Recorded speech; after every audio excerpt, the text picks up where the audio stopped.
So, Grover, what'd you do with Jack's cousin? Well, you see, Elmo, when we encountered Jack's cousin earlier, I had to kill him.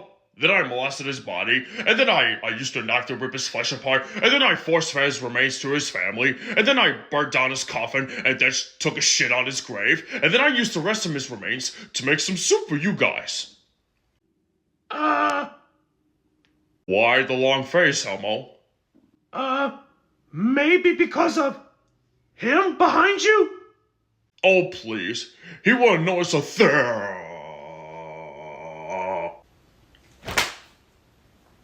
No, wait, Jack. Listen, everything you hear is all a lie.